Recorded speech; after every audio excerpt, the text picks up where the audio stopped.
I think it's very important, extremely important, for people to know the history of the National Road because this is the road that built the nation. George Washington started this road, and it was the first road from the original 13 colonies. And we know now that 89% or thereabouts of the people who live in this community, but not only in this community, but from Baltimore, Maryland to the Mississippi River and even farther into at that time, into the wilderness. Their ancestors came here via that road. We are now enhancing that road, protecting it, restoring it, and making it one of the, well, it is now the longest single heritage tourist attraction in the United States because of our population here. The road actually started in 1754 when George Washington was commissioned by then the governor of Virginia, a British man, to find a trail from the eastern seaboard to the Ohio River. At that time, they had found out that the Canadians, the French there, and the Indians had grouped together, and they had started a fur trade there. And this was on our property. That is a British property at that time. And so this is really how the road started. Washington did find a trail through there to the Ohio River, very near to Wheeling. And then from that, eventually, of course, it went farther than that all the way to the Mississippi River. When the Federal Highway Administration then was getting ready for the Second World War, and so in order to prepare the United States for the coming of the Second World War, one of the things that the Federal Highway people did was to begin to four-lane a number of roadways across the United States so that they could transport military equipment and hardware expeditiously, east-west, north-south. And so Route 40 was selected as one of those roads, and it was four-laned here in Indiana. We got a section of the original National Road as it was when it was finished in roughly 1836 or 37. We still have that, and we still have even the next phase of that. It went through 3 phases, and we still have the bridges of Putnam County that are so history. Putnam County has some of the most interesting bridges, some of the most interesting national road bridges that we have here in Indiana.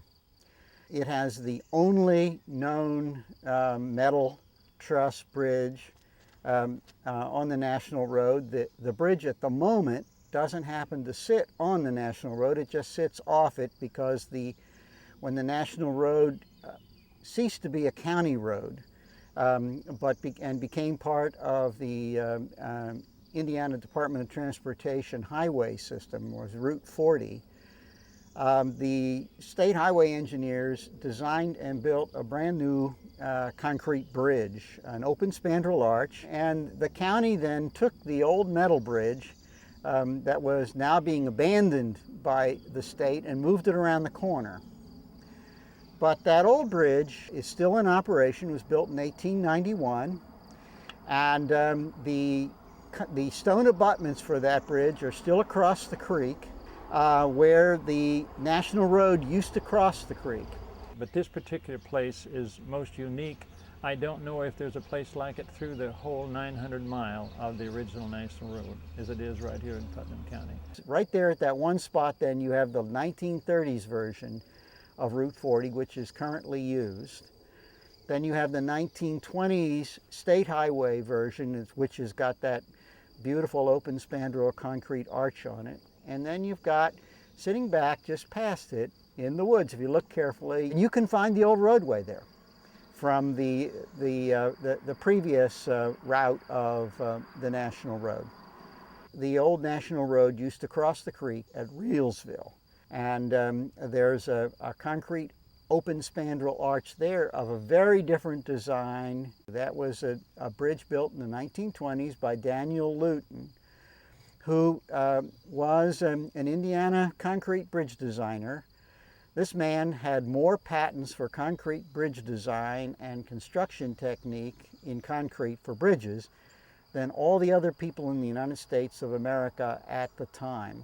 And one of his very special bridges, open spandrel bridges, is sitting down there on what was a national road.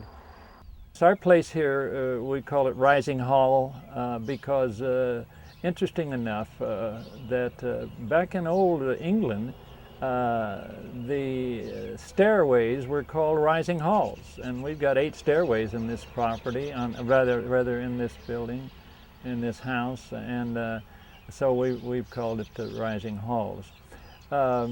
It was built, started in 1862 at the Civil War, and at the time of the Civil War, but the construction stopped because the man who was building it, he was a friend of Mr. Lincoln's and President Lincoln at that time, and he supplied the mules for President Lincoln's troops at that time, the Union Army, out of this property. And so it was finished in 1870, however, and it's now considered one of the most outstanding restorations in Indiana and even along the National Road. There are a number of buildings like this along, but they're few and far between anymore.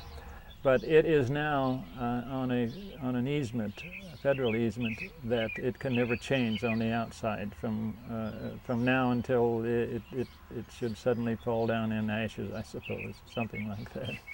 When I bought the place, I really was not too much into history per se of Indiana. But I realized rather quickly that it was not the house that's the history, it's the road that's the history, when I found out what the road really was. I later found out that my mother and father brought me here back when I was just about 6 or 7 years old in an old Model T Ford, and we drove up this road because it was the first road in Indiana, or any place, that was considered a nice scenic, or rather a interstate road. And so here was a road that had 2 lanes on either side of a trough going down the middle, and never heard or seen anything like that. And it reeks of history. It reeks of our early parents who sailed the road. That is, I think, the most important thing here, because it must be carried on for the many people ahead that will follow here, and we must preserve it so that they can see how this nation was built. And it's all having to do here, starting with the National Road.